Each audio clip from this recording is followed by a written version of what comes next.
นี่คือบริเวณวัดพระธาตุเชิงชุมของจังหวัดสกลนครไหมนี่แหละอัน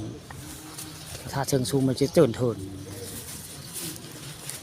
แล้วก็บริเวณนี้ก็มีพญานาคได้5 หัว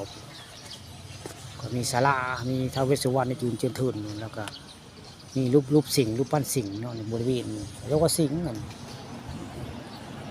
มีสระดอกบัวได้สระดอกบัวได้พระเจ้าเฮ็ดไว้ประดับประดาไว้ผู้ข้ากับมาลาเทือจะได้บริเห็นว่ามีสระอันนี้ได้แต่มาบริเห็นสระก็เลยถ่ายสระให้ผู้ที่ตามเบิ่งว่ามีสระได้บริเวณในวัดว่าลามเด็กกระเด็ดได้หมดเด็กกระเด็ดได้แต่ผู้ข้ามีเงินห่มมานำมือเด็ดก็คือสิบเด็ดเดียวกั้งห่มย่างถ่ายไว้เดือนแจ้ง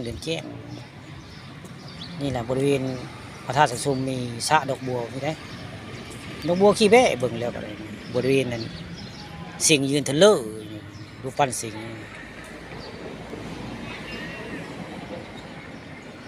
ข้าปานข้ามาเบิ่งภาพรูปปั้นสิงเนาะยืนนี่ได้แล้วก็มีดอกบัวเอาไว้ไงมีดอกบัวขี้แบ้เทียวตอนบ่ายได้ผู้ข่าวมาถ่ายทำตอนบ่ายนี่แหละคือบริเวณพระธาตุเชิงชุมของชาวจังหวัดสกลนครนะมองนี่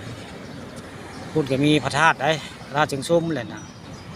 ที่ตำนานว่ามีหูพญานาคอยู่ในใต้ยันได้เจ้าเอาได้วันนั้นก็มีสร้างโบราณในมองนะมีน้ำสร้างโบราณน้ำสร้างตะกี้ไปแล้วมันจะมีหูปั้นพญานาคขึ้นมาได้พญานาคกัน5 หัวนี่ตอนบ่ายมื้อนี้เด็กก็เด็กมื้อนี้ผู้ข่าปานคำพามาชมวัดพระธาตุเชิงชุมแล้วมื้อนี้ของเจ้าน้ำสร้างโบราณน้ำสร้างสมัยโคมเมื่อแล้วนี่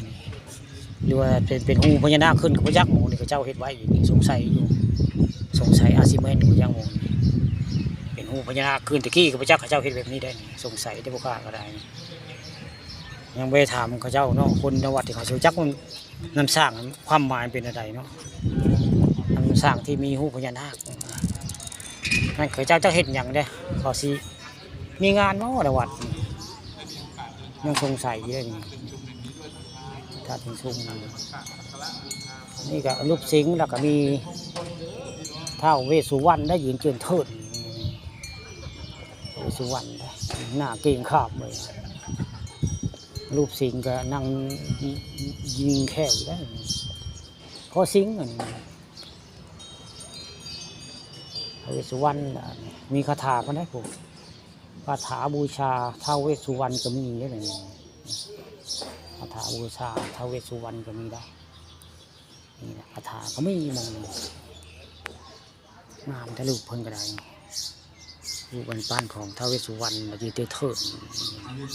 ตัวหน้าผู้ข่าปานทองคำนี่แหละไผ่บจักผู้ข่าปานทองคำเอามาให้เบิ่งรูปปั้นท้าวเวสสุวรรณอยู่วัดพระธาตุเชิงชุม